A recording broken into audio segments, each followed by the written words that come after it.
আসসালামু আলাইকুম। কেমন আছেন সবাই? আশা করি ভালো আছেন। আমিও আল্লাহর রহমতে ভালো আছি। সেদিন বাড়ি থেকে বের হয়ে এই তো ব্রিজের পাড়ে দাঁড়িয়েছিলাম গাড়ি আসার জন্য, গাড়ির জন্য ওয়েট করতেছিলাম। চারিপাশে নৌকা, ওই তো দেখতেছেন ছোট ছোট নৌকা, মানে সবাই মাছ মারতেছে। এখন মনে হচ্ছে যে সিজনটা এরকম যে মাছ মারার। নদীতে বড় বড় বোয়াল মাছ, কত ধরনের মাছ, সবাই মাছ মারার জন্য ব্যস্ত। প্রায়ই মানুষ এখন মনে করেন মাছ ধরতেছে, দেখতেছি। এই দেখেন সবাই আমার সাথে আসছে, আমাদেরকে আর কি এগিয়ে দিতে আসছে আর কি, অপেক্ষা করতেছে গাড়ির জন্য। আর এইখানে আমি এই ভিডিওটা করতেছি যে এত মানুষ মাছ ধরার জন্য, নদীটা ভরা শুধু মানুষ আর মানুষ। এই তো আপনাদের সাথে কথা বলতে বলতে গাড়ি চলে আসলো আমাদের। এখন এই গাড়িতে করে যাব, কোথায় যাব? কোথায় যাব সেটা হচ্ছে ডক্টরের কাছে যাব। কেন যাব? আমার ননদ প্রেগনেন্স হওয়ার পর থেকে একটা না একটা সমস্যা। এখন দেখা যাচ্ছে যে এমন একটা সমস্যা হয়েছে, মানে নাক দিয়ে শুধু রক্ত পড়ে। অনেকবার যাওয়া হয়েছে ডক্টরের কাছে, শেয়ার করিনি, কিন্তু এবার না শেয়ার করে পারলামও না। আপনারা একটু প্লিজ যদি কেউ জানেন যে এটার কারণ কি, মানে কেন রক্ত পড়ে, একদম টাটকা রক্ত পড়ে নাক দিয়ে। প্রেগনেন্সির মনে হয় 4 মাস রক্ত পড়তেই আছে। এই জন্য আর কি সাথে যাচ্ছি আমি, আমার মেয়েও যাচ্ছে। যেহেতু এতটাও বুঝে না, আমাকে যেতেই হবে, এই জন্য সাথে যাচ্ছি। আপনারা প্লিজ যদি কেউ জানেন যে এটা কেন হয়, মানে কী ধরনের একটা রোগ বলবেন। 2-3 বার ডক্টরের কাছে যাওয়া হয়েছে, ওষুধ খাওয়া হয়েছে, কিন্তু কোনোভাবে কমে না। এই তো 2-1 দিন ভালোতে আবার পরে রক্ত। আসলে প্রেগনেন্সি এমন একটা জিনিস, মা হওয়া এমন একটা কষ্ট, মানে যেমন আনন্দের তেমন কিন্তু অনেক কষ্টও আছে, এতটা সহজও না। আমি মা হয়েছি এই জন্য বুঝতে পারি যে কেমনটা লাগে। আমার যে এত খারাপ লাগতো, মানে প্রত্যেক প্রেগনেন্স যারা, তাদের অনেক অনেক কষ্ট হয়। কেমন কষ্ট যে হয়, মানে সাধারণ যারা, তারা কিন্তু বুঝবে না এটাকে কিন্তু অনেক গুরুত্ব দেওয়া এবং তাদেরকে কিন্তু অনেক সাহায্য করা উচিত। আমি সবসময় চেয়েছি আমার ননদকে, মানে যতটুকু সম্ভব হেল্প করার জন্য। কোনো আমি বলে দিয়েছি, কোনো প্রবলেম যদি হয় তুমি আমাকে বলো, যে কোনো ধরনের প্রবলেম হলেও আমাকে বলো। ওর পেটও ব্যথা করে, আবার এই একটা প্রবলেম, সেই প্রথম থেকে মানে এইটা শেষ হচ্ছে না। আর এটা আমি কোথাও কখনো শুনিও নাই যে এরকম নাক দিয়ে রক্ত পড়ে। ওই দিন খাবার খাওয়ার সময় হঠাৎ বলতেছে যে নাক দিয়ে রক্ত পড়ে। আমি কখনো কোনো সময় দেখি নাই। পরে আসার পরে দেখলাম মাটি কতটুকু ভিজে গেছে, মানে ও বাইরে বসেছিল, মাটি ভিজে গেছে রক্ত পড়তে পড়তে। ও দেখে আমি ভয় পেয়ে গিয়েছিলাম সোজা। পরে আজকে বললাম চলো ডক্টরের কাছে যাই হোক, ডক্টরের কাছে যাই। আমরা এসে দাঁড়িয়ে আছি বাজারে, একজন আসবে এই জন্য দাঁড়িয়ে আছি, এই জন্য গাড়ি দাঁড়িয়ে আছে। ওই তো দেখেন কে জানি মুরগি দিয়ে করতেছে, আমি ভিডিও করতেছিলাম, এখানে দাঁড়িয়েছিলাম একজনের জন্য। কি বলবো, এখন রাস্তায় বেরোনোই যায় না, মানে বের হওয়াই যায় না।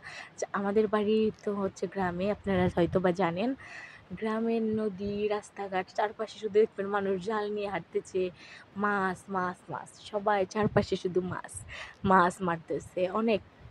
আমাদের মানে মনে হচ্ছে এইটুকু আমাদের জায়গায় শুধু চারপাশে নদী নালা, মানে গ্রাম, দুই দেখেন নৌকা, আপনি দেখতে পারবেন গাছপালা সব আছে আমাদের গ্রামে। মানে এরকম তো একটা গ্রাম, সবাই আর কি, বেশিরভাগ মানুষই মাছ, মানে নিজেরা মাছ মারে তারপর খায়। আমরা ওইরকম মানে মারা মাছ খাইতে পছন্দ করি।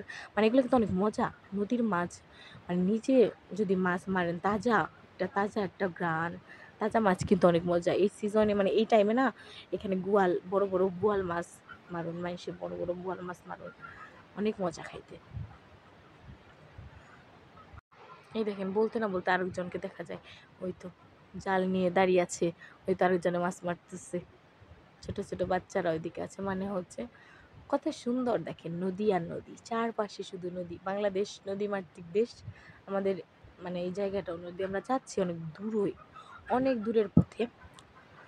হসপিটালটা একটু দূরে আমাদের, যেহেতু গ্রামে বাড়ি, একটু যেতে সময় লাগবে। আমার মেয়েটাকে নিয়ে যাচ্ছি, যাইয়া পরীক্ষা করিয়ে আজকে ওষুধ আনবো। আপনারা দোয়া করবেন প্লিজ, যেন এই সমস্যাটা দূর হয়ে যায়। এই সমস্যাটার জন্য আসলে মানে অনেক দিন ধরেই করতেছে। আরও অনেকবার গিয়েছি, আরও হয়তো বা আরও মনে হয় 3বার গিয়েছি ডক্টরের কাছে, এবার আরেকবার যাচ্ছি। কাজ না হলে কি করব? দোয়া করবেন প্লিজ আপনারা। আর বাংলাদেশ সবুজে ঘেরা, দেখেন আমাদের সবুজ ধান ক্ষেতগুলো কত সুন্দর লাগতেছে, দেখতে অসাধারণ লাগতেছে। গ্রামের সৌন্দর্যই কিন্তু অনেক সৌন্দর্য, মানে গ্রামে থাকতে অনেক ভালো লাগে। অনেক মানুষ আছে যেমন শহরমুখী, কিছু কিছু মানুষ আছে শহরমুখী, মানে গ্রামে তারা আসতেই চায় না, মানে গ্রামকে বলে গেয়েও গ্রামে কেউ যায় কিনা, ধুর গ্রাম আমার ভালো লাগে না। সবাই না, কিছু মানুষ আছে মানে গ্রামের সৌন্দর্য তাদের কাছে একদমই ভালো লাগে না। কিন্তু অনেক মানুষ আছে যারা শহরে থাকে, বছরে একবার হলে গ্রামে আসে, কারণ তাদের মানে গ্রামে আসলে তাদের মনটা ভালো হয়ে যায়, মানে মনের ভিতর ফুরফুরি ভাব আসে। গ্রামে বেড়াতেও হলেও 2-1 দিনের জন্য হলেও, মানে ব্যস্ত থাকলেও 2-1 দিনের জন্য হলেও গ্রামে থাকে। কিন্তু কিছু মানুষ আছে এরকম, শহরে থাকে তাও গ্রামে তাদের আসতেই হবে। ঈদ করে মানুষ, শহরের কিছু মানুষ আছে যারা গ্রামে এসে সবার সাথে মিলে ঈদ করে। গ্রামের মানুষ কিন্তু সহজ সরল। গ্রামের মানুষ দেখবেন শহরের মানুষের থেকে গ্রামের মানুষ অনেক সহজ সরল। আপনি অল্পতে অল্প কিছু বুঝাবেন, বুঝে যাবেন, কোনো প্যাচ নেই আর কি গ্রামের মানুষের মধ্যে। গ্রামে থাকতে অনেক ভালো লাগে আমার, জানি না আপনাদের কাছে কেমন লাগে, কিন্তু গ্রামে থাকতে আমার সত্যি সত্যি অনেক ভালো লাগে। আমাদের গ্রামটাও কিন্তু অনেক সুন্দর। এই তো আমরা কিন্তু রাস্তায় আছি আর আমি ভিডিও করতেছি গাড়িতে বসে, আর আপনাদের সাথে আমি গল্প করতে করতে। এখনো হসপিটালে যাওয়া হয়নি। সবাই দোয়া করবেন আমার ননদের জন্য। আমি জানি না ওর কি এমন প্রবলেম হয়ে গেল, চিকিৎসা করিয়েও কিচ্ছু হচ্ছে না, ওষুধ অ্যান্টিবায়োটিক অনেক কিছু খাওয়ানো হচ্ছে, মানে এই প্রবলেমটা আমি কোনোদিন দেখিনি। আপনারা যদি কেউ জানেন বা দেখে থাকেন বা কোনো ওষুধের সম্পর্কে কোনো ধারণা থাকে, তাহলে অবশ্যই প্লিজ আমাকে কমেন্ট করে বলবেন, একটু হেল্প করবেন আর কি। আমাদের বাজার পেরিয়ে যাচ্ছি, এই তো চলে এসেছি, বেশি সময় নেই, এই তো চলে এসেছি ডক্টরের কাছে। এখানে হচ্ছে প্রাইভেট ডক্টর দেখানো হবে, আসলে প্রাইভেটে দেখাই আমরা সবসময়, প্রাইভেটে চিকিৎসা করায়। এভাবে সরকারি হসপিটালে আসলে তেমন ভালো একটা চিকিৎসা হয় না, এই জন্য আমরা সবসময় এই তো এখন গাড়ি থেকে নামবো, এই তো চলে এসেছি। সবাই দোয়া করবেন ওর জন্য, এইবার যেন প্রবলেমটা দূর হয়ে যায়। আমরা গিয়েছিলাম 12টার সময়, 12:30টার সময় যখন আমরা ওখানে পৌঁছাই তখন বাজে 12:30, কিন্তু তারপর স্লিপ কেটে দেখি ডক্টর আসবে 2টার সময়, তার মানে আরও 2 ঘন্টা, ওখানে 2টা ঘন্টা ওয়েট করা লাগবে, 2টা ঘন্টা। এই তো এইখানে হচ্ছে ডক্টর দেখাই আমরা, মানে 2 ঘন্টা এত সময় ভালো লাগতেছে না। আর আমার মেয়েটাও মানে কীরকম করতেছে আর কি, ভালো লাগতেছে না। এখানে আমরা বসেছিলাম, এই তো ওর বাবা ওকে নিয়ে বসে আছে, আর এই দেখছেন এখানে খালি, মানে কেউ নাই, আর মানুষও অত বেশি নাই সেদিন। পরে গিয়েছিলাম যে 2 ঘন্টা বসে না থেকে একটু কিছু খেয়ে নিই, অনেক খিদে লাগছে। তারপর দুপুরবেলা অনেক ক্ষুধা লাগছে দুপুরবেলা। এই দেখেন জান্নাত কি করতেছে, টেবিলের উপর বসে আছে, হোটেলে আর কি টেবিলের উপর বসে আছে, খেলতেছে। আমরা এখানে গিয়ে এমনি বেশি কিছু খাইনি, আমরা শুধু এমনিতেও মনটা ভালো না, ডক্টরের কাছে নিয়ে গিয়েছি।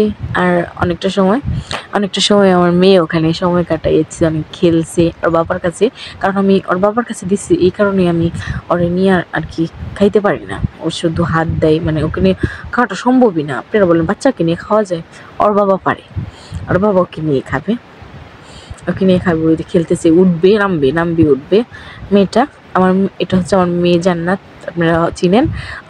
আমার মেয়ের জন্য দোয়া করবেন আল্লাহর কাছে, আমার মেয়ের জন্য দোয়া করবেন প্লিজ। বলতে এই তো আমাদের রুটি চলে এসেছে, 2টা করে রুটি, বেশি খাওয়াও যায় না, এগুলো হচ্ছে বেশি খাইতে পারি না, 2টার বেশি। সবাই 2টা করে রুটি, ডাল, সবজি আজকে ওখানে খেলাম, মানে ডক্টর দেখানোর আগেই আর কি খাওয়া দাওয়া করে, কারণ 2-2.5 ঘন্টা সময় ছিল আমাদের, 2-2.5 ঘন্টা সময় ছিল। তারপর ডক্টর এখনো আসে নাই, যে স্লিপ লেখে সেও আসে নাই, আসলে তারপর ডক্টর মানে বললো যে আমি ওষুধ দিয়ে দিচ্ছি, এগুলো নিয়ে যান, নাক কান গলার ডক্টর দেখাই। সবাই দোয়া করবেন আজকে এই পর্যন্ত, এবং প্লিজ প্লিজ প্লিজ আমার চ্যানেলটা সাবস্ক্রাইব করবেন এবং একটা লাইক দিবেন। আল্লাহ হাফেজ।